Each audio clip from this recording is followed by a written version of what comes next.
श्री राम क्यों, सिया राम क्यों नहीं, जय सिया राम क्यों नहीं? क्योंकि आप महिलाओं की अपमान करना चाहते हैं, जैसे पत्नी का किया वैसे से आप की वजह है कि जिनके पास ज्ञान है, जो ब्रह्मा का ज्ञान रखते हैं, जो आचार्य लोग हैं, जो बड़े बड़े साधु लोग हैं, उसका विरोध कर रहे हैं कि मैं सेवक हूँ, जो कहते हैं कि मैं चौकीदार हूँ, तो उनकी चौकीदारी कर वही लोग हैं जो राम के आदर्शों को नहीं जानते, उनको बौद्धिक ज्ञान नहीं। सनातन धर्म का पालन कर रहा हूँ। अरे मेरे लग रहा है कि हमारा भी संविधान थोड़ा सा बचा हुआ, इसीलिए हम आर्टिकल 19 का पालन कर रहे हैं। आप कह रहे फिर हिंदू हिंदू कौन हिंदू फेंक दिया जाते थे, जहाँ भेदभाव और छुआछूत था, एक साथ बैठ नहीं सकते थे, बसों में नहीं बैठ सकते थे, खाट में नहीं बैठ सकते थे। कि सनातन वर्ण है जिसमें 6737 जातियां बनाई गई। मनसा है, उनका एजेंडा है कि भारत के अंदर हम एक हिंदू राष्ट्र बनाएंगे, हम भगवा झंडा फहराएंगे, उसमें जजमान बनने जा रहे हैं, मुख्य जजमान। वो बेवकूफ़ बना के, गुमराह बना करके जो ये वोट बैंक की बना रहे हैं, धर्म ये निभाते तो हम कहते कि जय हो मोदी जी। गुलाम है जनता, हम अंधभक्त हैं। जनता जो है भेड़ बकरी के साथ चलने वाले लोग, हमारे हठ धर्मी और कहें कि तानाशाह और कहें कि हिटलरबाज। पत्नी छोड़ दिया, पत्नी होना चाहिए। आपने जो है बीजेपी के तो है ही, आरएसएस और उसके एजेंडा पे काम कर रहा है, लेकिन आज इंडिया गठबंधन के अंदर भी जैसे केजरीवाल है, ऐसे बहुत सारे जयचंद बहुत। तो क्या आज आप उस समानता का अधिकार देंगे जो संविधान में बाबा अंबेडकर ने आर्टिकल 14 से 18 दिया? मैं पूनम और आप देखना शुरू कर चुके हैं डिजिटल न्यूज नेटवर्क। जैसा कि आप सभी को पता है कि 22 जनवरी को राम मंदिर की प्राण प्रतिष्ठा रखने वाली है और सभी देशवासियों का इसको इंतजार था। हमारे साथ मौजूद है एम.ए. दुआ सर, इनसे जानते हैं कि राम मंदिर को लेकर ये क्या सोच रहे हैं। बहुत प्राण प्रतिष्ठा हो रहा है जी। उस मंदिर के अंदर जो अभी अधूरा है, उस मंदिर के अंदर जिसमें ध्वजारोहण नहीं है, उस मंदिर के अंदर जो विवादित स्थान से 4 किलोमीटर दूर बना है, जिसमें हमारे 4 शंकराचार्य ने ऑब्जेक्शन उठाया कि ये धर्म का अधर्म हो रहा है, लेकिन हमारे हठ धर्मी और कहें कि तानाशाह और कहें कि हिटलरबाज और कहें कि जो ये ज़बरदस्ती कि मोदी है तो मुमकिन है, मोदी जी 22 जनवरी को प्राण प्रतिष्ठा करवाने जा रहे हैं, उसमें जजमान बनने जा रहे हैं, मुख्य जजमान। जबकि चाहिए था कि अगर इन्होंने, अब मोदी है तो मुमकिन है, तो मेरा मानना था कि अगर आप ही सब कुछ कर रहे हैं तो आपको मुख्य पुरोहित होना चाहिए था। आपको भी संस्कृत में श्लोक पढ़ करके राम के प्राण प्रतिष्ठा में जलाभिषेक और खान पान और जो शीशा दिखाना है, आईना दिखाना है, वो तमाम विधि विधान जो है वो मोदी जी को करना चाहिए था। लेकिन वो जजमान बन रहे हैं, वहाँ पे सोना चांदी खाना कपड़ा का चढ़ावा चढ़ाएंगे, तो वो तो हम लोग भी जजमान कभी भी हो सकते हैं, आज हों कल हों 1 महीना बाद हों, कभी भी हो सकते हैं घरों में। और हम अपने मोहल्लों में जो राम मंदिर है लाखों करोड़ों, वहाँ हम लोग जजमान बनते हैं, तो क्या उसमें बड़ी बात? जो यजमान है वो चंपत राय बन रहे हैं, मोदी बने या धनपत राय बने या मोटू राम बने या भोला राम बने, हमारा कहना है कि जजमान क्यों, आप मुख्य पुरोहित क्यों नहीं? क्यों? क्योंकि आपने पत्नी छोड़ दिया, पत्नी होना चाहिए। आपने जो है वहाँ जो है आप ओबीसी से आते हैं, जहाँ पे आपको पंडित लोग घुसने, आपको जजमान बनने, ये पुरोहित बनने नहीं देगा। और तब 4 जो है हमारा शंकराचार्य ने वो विरोध भी किया। तो आप जो है कहते हैं कि मोदी है तो मुमकिन है और मोदी सब कुछ कर सकता है, तो मंदिर का मुख्य पुजारी भी बन जाइए। एक बात। दूसरी बात यह है कि राम का स्थापना 500 साल पहले हुआ और उनकी मानने वाले लोग भारत में और भारत विश्व में हर जगह हैं, तो राम के आदर्शों को भी मानना पड़ेगा, बौद्धिक ज्ञान भी लाना होगा। राम के राज्य में एक तालाब के अंदर कौवा बिल्ली कुत्ता जो है हंस और वो क्या बोलते हैं उसको बाघ बकरी सब पानी पीते थे। तो क्या आज आप उस समानता का अधिकार देंगे जो संविधान में बाबा अंबेडकर ने आर्टिकल 14 से 18 दिया, 19 हमें बोलने की अभिव्यक्ति दिया, 21 हमें जीने की, वो देंगे आप? तो नहीं।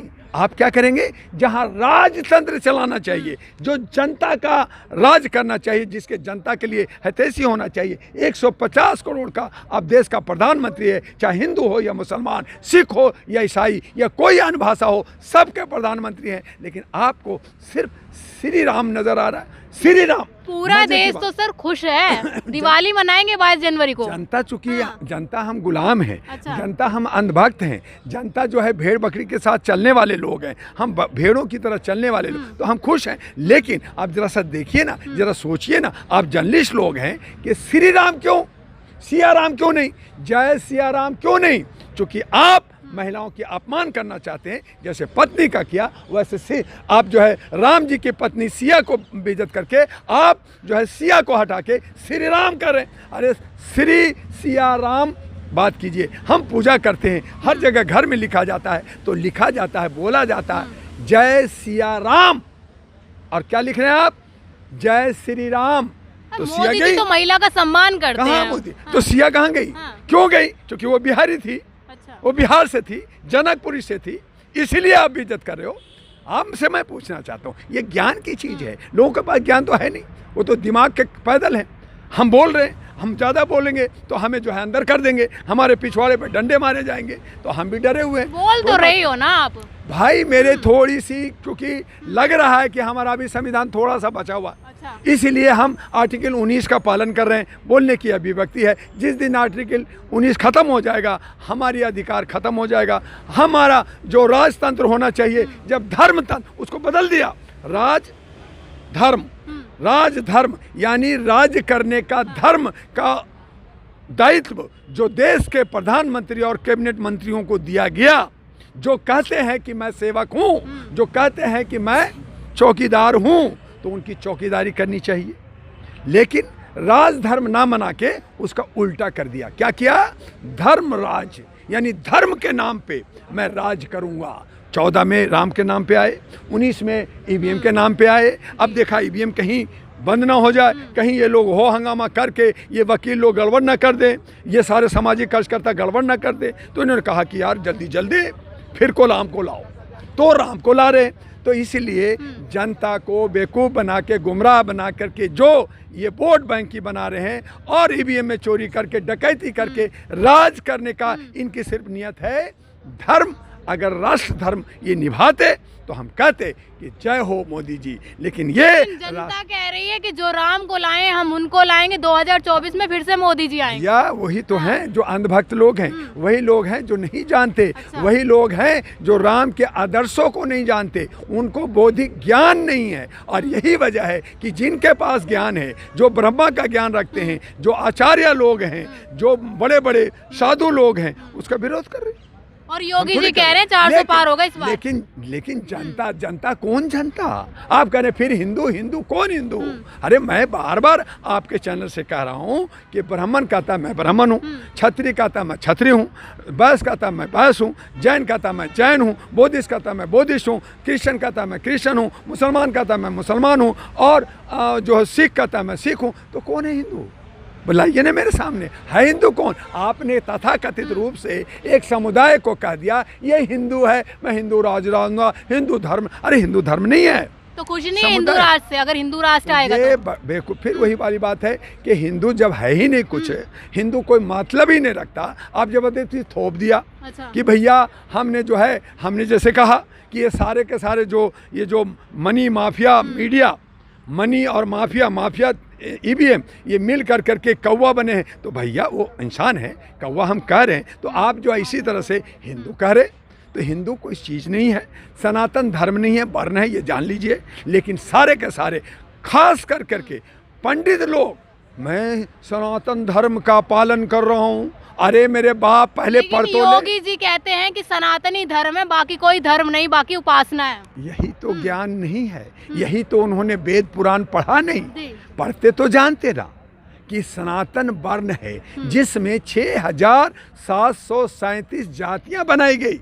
ये कौन बनाया? ब्राह्मणवाद ने बनाया। वो लोहा काटने वाला लोहार हो गया, नाई बाल काटने वाला नाई बन गया, ऐसे बहुत सारे जात ये सनातन वर्ण में बनाया गया। अब उसको धर्म कर रहे हो, और अगर उसको धर्म कर रहे हो तो इसका मतलब ये है कि आप हमें और भारतवासी को, भारत के जनता को 1500 साल पीछे ले जा करके सनातनी सिस्टम में मुझे पुरोना चाहते हो, जहां महिलाओं के स्तन काटे जाते थे, जहां महिलाओं के पहले बच्चे को नदी में फेंक दिया जाते थे, जहां भेदभाव और छुआछूत था, एक साथ बैठ नहीं सकते थे, बसों में नहीं बैठ सकते थे, खाट में नहीं बैठ सकते थे। आप वही अगर विधान लाना चाहते हो सनातन धर्म कह करके, तो ये भूल अब जनता नहीं बर्दाश्त करेगी। जनता जाग गई है, जनता समझ गई है, अपने हक लेने का मादा रखती है। और वो जो आप ये जो सिविल वार करना चाहते हो, आप लड़ाना चाहते हो, मुझे तो ऐसा लगता है कि आप हिंदुत्व को नहीं बढ़ा रहे हो, बल्कि हिंदुत्व को आप तोड़ करके, हिंदू समुदाय को तोड़ करके, खंड विघटित कर करके, लड़ा कर करके आप और सिर्फ कुर्सी का खेल और सत्ता का खेल खेल रहे हो। इसके अंदर क्या सेटिंग है ये हमें किसी जनता को पता है क्या?